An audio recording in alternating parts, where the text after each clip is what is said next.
You guys know I like to make comparisons between obbies and music. Well, today I'm going to be showing you some etudes I built for obby fundamentals. Allow me to explain. On Google, the definition of etude is a short musical composition, typically for one instrument, designed as an exercise to improve the technique or demonstrate the skill of the player. So I've built 7 obby etudes on my random stuff for videos obby slot in Obby Creator, which has this obby ID. Each one fits this part of the definition of etude, an exercise to improve the technique or demonstrate the skill of the player. For example, one of the etudes is the funny Truss etude, with an I, that's not a typo, because it helps you improve your technique and demonstrates your skill at doing the most annoying types of truss jumps found in towers, which I call funny truss sections. I also built the Truss etude, Wraparound etude, Timing etude, Thin Stud etude, Tightrope etude, and Long Jump etude. For each one, I also put some information on a sign with suggestions of how to practice each etude, so you can practice slightly different techniques or methods of doing certain jumps. Today, I'll be sharing all 7 of these etudes with you. If you go on to enjoy today's video, please consider subscribing because I'd love to hit 3,000 subscribers this year. Alright, so one of the many teleporters from the spawn is this one, teleport to Obby etudes. So this is a checkpoint, so if you die, you'll respawn here. I guess I could add a teleport back to lobby thingy, or you could just use that, like, you know, a reset part. So let's just do these in the order I just said during the intro. Truss flicking etude. Suggestions for practice. Try practicing this using only flicking or only shift and space, and or practice truss flicking to go around a truss or just moving around the corner of each one. I just added punctuation on the end of that, because it's there on all these other ones, so it wouldn't make sense for it not to be there. Anyway, the color of the platforms isn't exactly like the difficulty of the jump itself. It's more like the difficulty you'd see that jump, like of a tower. So for example, since these are all intense, you'd probably see this type of jump on an intense tower. So that one's the shortest, and at the end of those, it's a respawn part that sends you back to here. Then let's move on to the funny truss etude. Suggestions for practice. Practice the jumps individually before attempting the whole thing. Trusses like these often require specific techniques you'll want to have practiced beforehand. So the order I built these was this one, this one, this one, this one, this one, this one, this one. So when I did the first 2, I was like thinking they'd all be like just one difficulty, and then that one jump ended up being more like extreme difficulty, but the other ones were sort of like kind of difficulty chart sorts of things. It gets progressively more difficult. The difficulty towers you'd see the jumps on are kind of up to opinion, I guess, and like, you know, the context within the tower, I guess. So like if it's over a safety net or an outside section or at the beginning or something like that. So this one is kind of annoying because it's like RNG. I guess you could like practice the specific way you should jump to the platform to make it work the best. There, okay. Oh yeah, and then this is a really funny one. So you can jump to it fine, and then you gotta get to here. But if I press S, it's just gonna do that and make me walk straight off the truss and not climb down it. Anyway, so like some other things you could practice doing differently is like, you know, holding W, A, and space like I was there. Or maybe just like tapping W. What I found to be the best way to do this is like you could see it just like made me jump several times before anything happened. There we go. So yeah, like it said on that sign, it's like best to practice these jumps individually. Alright, so for this one, it's kind of like this one over here, where you could like maybe tap movement keys, hope that doesn't happen, or like hold space, which apparently you shouldn't stop holding space, because when I did that to move my cursor down, things went wrong. But since I'm actually in the position I want, sort of, I think I'll be okay. There we go. The jump off this truss is probably more like extreme difficulty. I'm not sorry at all. It's possible using shift and space, however, a more consistent method involves turning your character 45 degrees to the right while on the truss.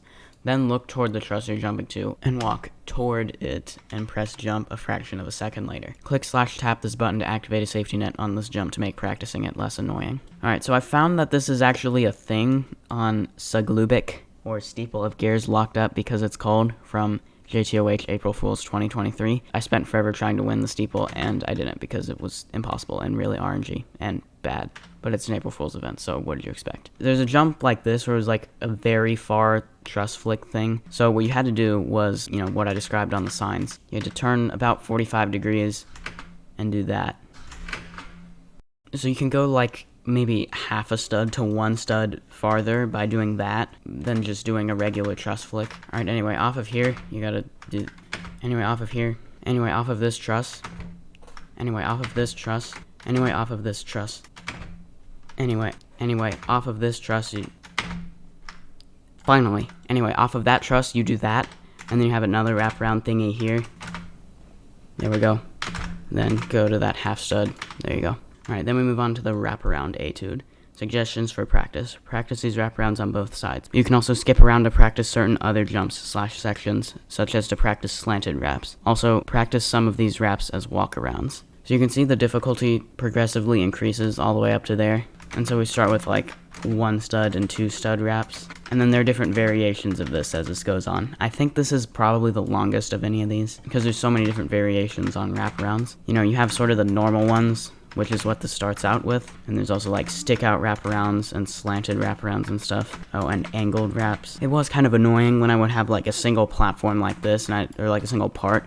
I didn't really know what to color it, so I made like this be hard difficulty, because you'd see it jump onto that platform probably in a hard difficulty tower, but like, I don't really know. Alright, here's the first of the remorseless jumps. I think that's a 10 stud wraparound. I don't feel like counting, but yes, it's a 10 stud wraparound. Then we have Tower of Double Trouble moment. So I pretty much just recreated the last few jumps of Tower of Double Trouble. So like, I looked at the footage, or not footage, but like, you know, the finished video for Tower of Double Trouble. And I know I got this one exact, but I'm not sure about this one, because like, I don't know the exact degree angle it's rotated, but it's close enough. So of course this is a 9 stud wraparound on the left side, raised by 2 studs. And then I put another one right here, so that you could practice it on the other side also. Then we get to the slanted wraparounds. So we go back to medium difficulty for a second, but you can see it pretty quickly goes back up to like challenging plus. And then I also put these like, I don't know what you call them, they're wraparounds like this, where you gotta go like around the corner sort of. And then we get to this last section, which I made it so you could just like skip past it if you want to. For the whole thing up to this point, I didn't make any of the jumps be like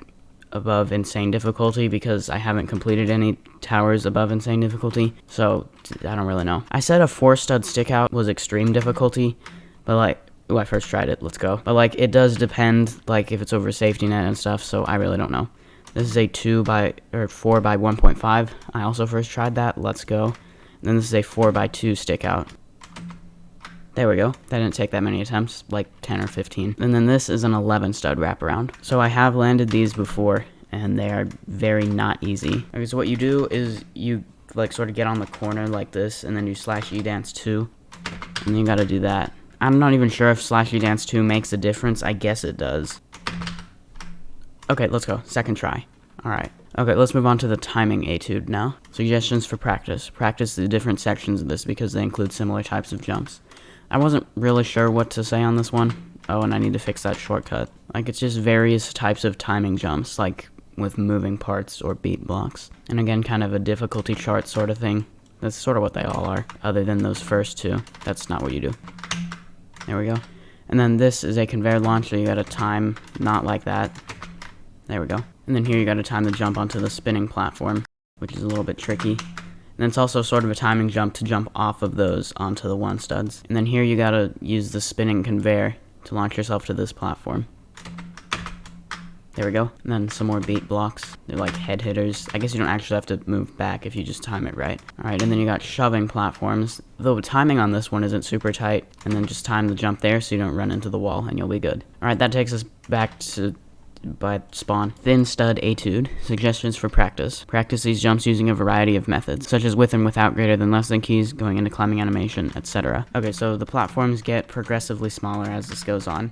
So you could see it went from like 3 by 3 down to half studs like immediately. And then I also used a variety of like whether you can go into climbing animation or not, such as here and here. And so only like right here and then at the end over here is where you could like do that thing like to align yourself with them, which I'll show you in a second. Then here I actually put 2 thin studs for you to choose from, so you could practice both of them. Okay, and then we get to this like last section. So I actually made a YouTube short on how to do thin stud or small platform jumps a long time ago. You could watch that maybe. Align yourself like this and make sure your cursor is on the stud, and then you turn your camera like this, or like this if you want. That way you only have one axis to worry about. Obviously try to land on the platform perfectly, but if you're going to undershoot it or overshoot it, then undershoot it, because then you'll go into climbing animation maybe, or you're more likely to that way. So the actual sizes of these is 0.25, 0.15, and 0.1. I could have made it as small as 0.01, but I'm not that evil. Okay, after failing this 600 million times, I can see why people don't like thin studs.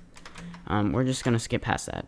but it is possible. Alright, then we move on to the Tightrope etude. This one is just, it's not really anything that interesting, but the suggestions for practice are to practice the tightropes both with and without alignment. Also, you can intentionally start to fall off or rush a tightrope and practice lining up again. And then I also added this wraparound mode thing, so I'll first do not wraparound mode. The tightropes get progressively smaller as this goes on, so you can kind of rush past like the first few until you get to here. Maybe you should not rush them after this point. I don't know. I mean, you're probably never gonna see in a tower anything smaller than like 0.05. I don't think I lined that up. Oh, I did. Okay. But the smallest I made this was 0.01, which was the smallest, but it's actually still kind of easy. I don't know why. Okay, and then wraparound mode is just tightrope wraps. Sort of on the larger tightropes, it doesn't really increase the difficulty, at least in my opinion. But then, you know, on the smaller ones, it increases it by 1 difficulty, and then right here by 2 difficulties. And yeah, it's just kind of the same thing. I'll do the last jump, I guess. Yeah, if you kind of flick your camera a little bit and sort of do a ladder flick thingy, that kind of helps a little bit also. And lastly, we have the long jump etude, which I forgot to give anything difficulties, so I'm going to fix that. Practice these jumps using a variety of methods such as with and without greater than less than keys, with and without wall boosting, climbable and non-climbable, etc. So it's not just like long jumps like this. What I did with these was I built them in a way that there's lots of ways you can practice them, you know, going from either side. You can use these to do something called wall boosting, and you know, you can also use alignment if you want. So wall boosting is where you like walk against the wall like this before you do a long jump, which makes you jump a little bit farther. So it makes it a little bit easier. And so I also included like slanted and curved platforms on this, because those are often quite annoying when you find them in a tower, and like, you know, you don't practice them a lot. So I made sure to include a lot of them here, you know, such as Tower of Shattered Dreams, that one like insane difficulty sphere jump. I guess it would be insane, I don't know. It's definitely way higher than challenging, that's for sure. Another thing I changed, like as the difficulty increases on these long jumps, is I changed the size of this platform in this direction. It's like if it's one stud, that actually does make it a little bit more difficult. So you might like jump not far enough because you're trying not to jump too far by accident. You know, if you don't want to keep holding D or A if you're turned this way, and then walk off the platform after you actually land the jump. And then the longest long jump on here is a 12.5 stud jump. Anyway, lastly, I'll show you with and without the climbable long jumps, which is basically on these things. That button activates an extra part here, which prevents you from going into climbing animation. And so you should do non-climbable jumps a little bit differently. So instead of this, where you like keep facing forward to go into climbing animation, you should do this, because that makes it more likely for that to happen. You see how like I was about to fall off, but I didn't? That is possible if you're going straight forward, but it's more likely if you're turned sideways. So that's why that's the strategy for doing long jumps like that, non-climbable. Alright, well those are the Obby etudes. You can come practice these if you want. Here's the ability right here. Okay, well my avatar just completely broke because I jumped off there and respawned, so that's nice. Okay then, how about we just show this instead for the outro. Thanks for watching today's video. Hopefully you enjoyed it. If you did, please remember to leave a like and consider subscribing down below. On Saturday, I'm posting the final Citadel of the Infinite Abyss video, the full playthrough, which I'll be premiering at 12 p.m. US Central Time. So subscribe so you don't miss that. I'll see you in the next video, and have a great day.